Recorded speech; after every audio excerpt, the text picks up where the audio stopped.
On a January morning in Portland, Oregon, the temperature hit 19 degrees.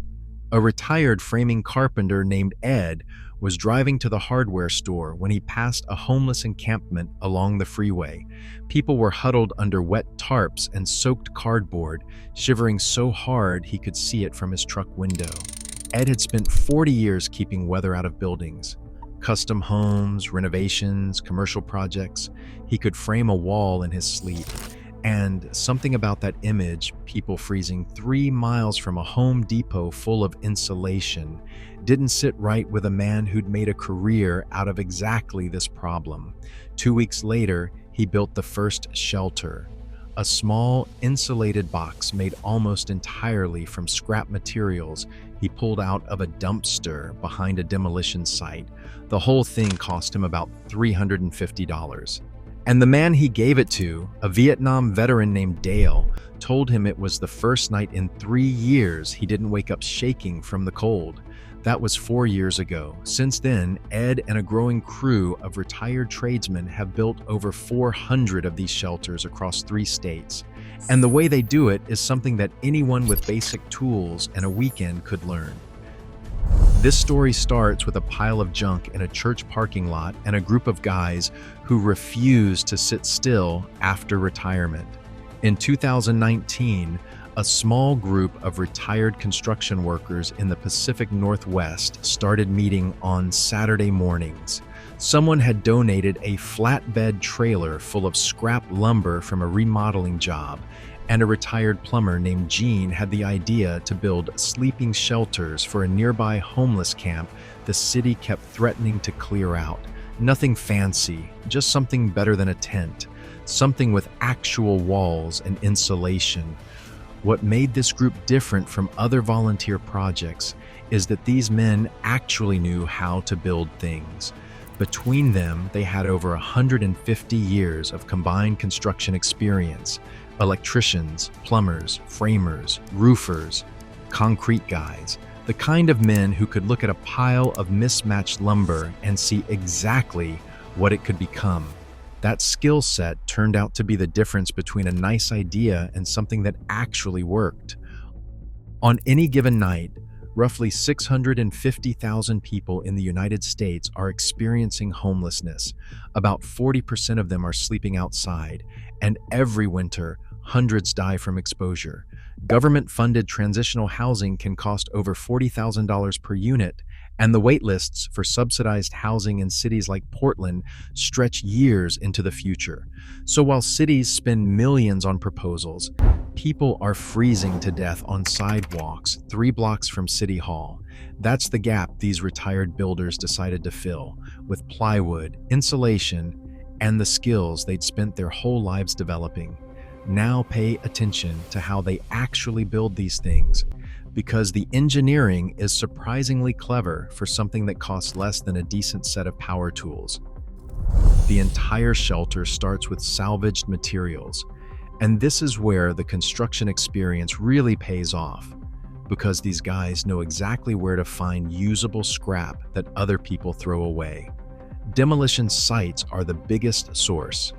When a house or commercial building gets torn down, there's always lumber that's perfectly good but doesn't meet the contractor's spec for new construction.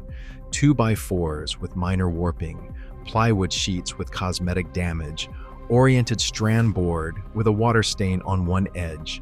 For a custom home, that stuff goes in the dumpster. For a survival shelter, it's gold. One retired electrician in the group set up a phone tree with 7 local contractors. Whenever a job site has leftover materials heading to the landfill, he gets a call first.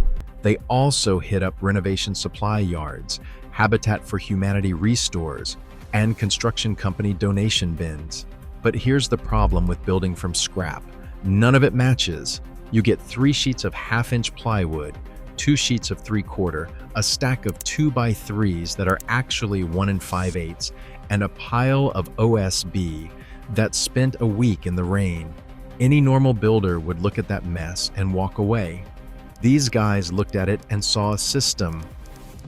The actual structure sits on a simple platform frame, usually 4 feet wide, by 8 feet long and about 4.5 feet tall at the peak. That's enough room for one person to lie down, sit up, and store a small bag of belongings. The footprint is intentionally small because most cities have size restrictions on temporary structures, and staying under certain dimensions helps avoid code enforcement issues. The framing goes up fast. Basic stud wall construction, the same technique used in residential building for over a century. 2x2 or 2x3 studs on 16-inch centers with a simple ridge beam and 2 sloped roof panels for water runoff. A guy with a circular saw and a nail gun can frame the whole thing in about 90 minutes. Then comes the sheathing. Whatever sheet goods they can find. The exterior gets wrapped in house wrap salvaged from job sites. That vapor barrier is critical because it blocks wind while still allowing moisture to escape from inside the shelter. Without it, condensation builds up on the interior walls and soaks everything.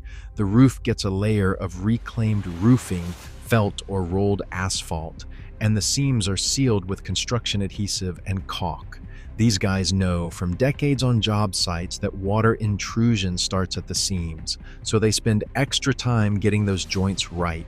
Every shelter gets a lockable door made from a plywood panel with basic barrel bolt hardware.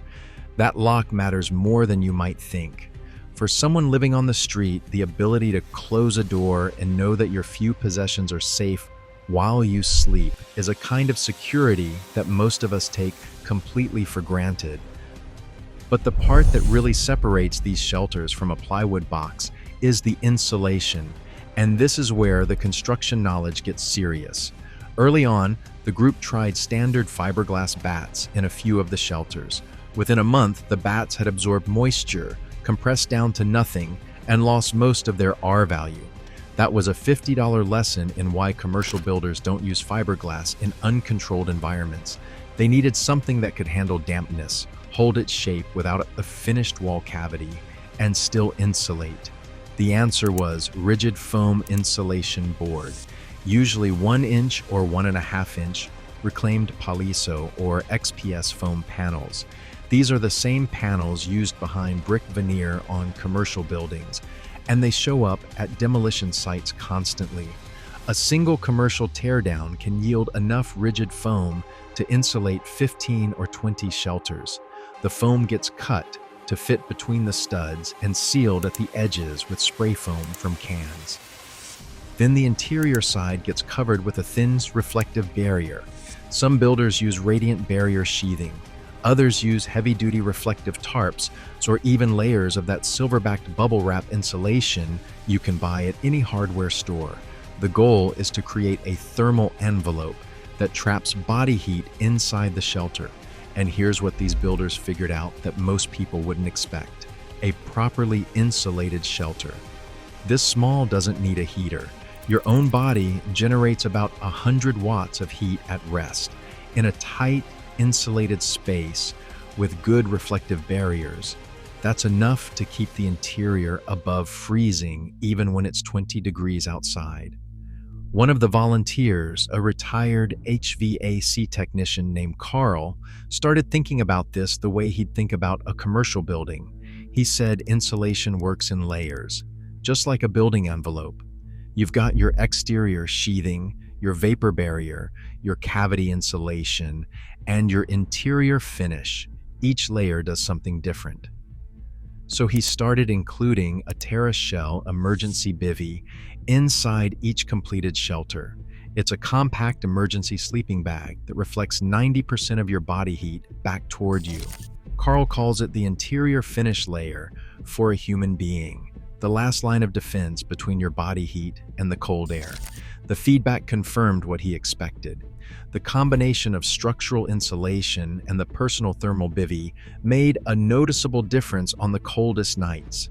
One woman in Eugene, Oregon, said it was the first time she felt genuinely warm, sleeping outside since she lost her apartment 18 months earlier.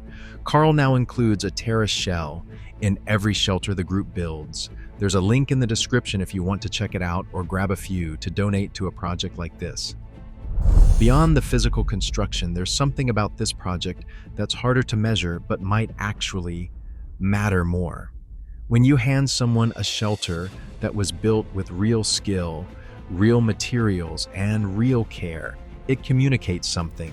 It says you're worth the effort, that someone with decades of professional expertise looked at your situation and decided to bring their best work to it. A retired mason in the group started adding small touches that have nothing to do with survival. A coat hook by the door, a small shelf for personal items. One builder started staining the exterior panels with leftover deck stain so the shelters look maintained and intentional rather than thrown together. These details might seem unnecessary for a structure that costs $350, but the people receiving them notice. A homeless veteran in Tacoma told one of the volunteers that the shelf inside his shelter was the first flat surface he'd had to put a family photo on in over 2 years. And the data backs up what these individual stories suggest. In Portland, the group tracked 47 people who received shelters over 18 months. Roughly 2 out of 3 eventually transitioned into more permanent housing. Not because the shelter itself was a housing solution, but because having a stable, dry, warm place to sleep gave people the capacity to focus on the next step instead of spending every ounce of energy just surviving another night. Case managers in the area reported that clients with these shelters were significantly more likely to keep appointments, show up to job interviews, and follow through on treatment programs. Stability, even at the most basic level, creates a foundation that chaos doesn't allow. And this brings up something that the political arguments about homelessness tend to miss entirely. The debate usually centers on massive government programs versus letting people fend for themselves. These retired builders found a middle path that doesn't require either extreme, small-scale, community-driven, skill-based intervention that operates below the bureaucratic radar and delivers immediate results. If you're finding this useful, hit subscribe. I cover stories like this every week. Now, this movement is starting to spread beyond the Pacific Northwest, and each new group is adapting the design to their own climate. Retired tradesmen in Boise, Idaho started a chapter in 2022 after seeing a local news story about the Portland group. A crew in Albuquerque, New Mexico, redesigned the exterior with lighter colors and added ventilation for summer heat. The core principles stay the same everywhere. Salvage materials, proper insulation, weatherproof envelope, a lockable door, total cost under $500, build time under 2 days with 2 people.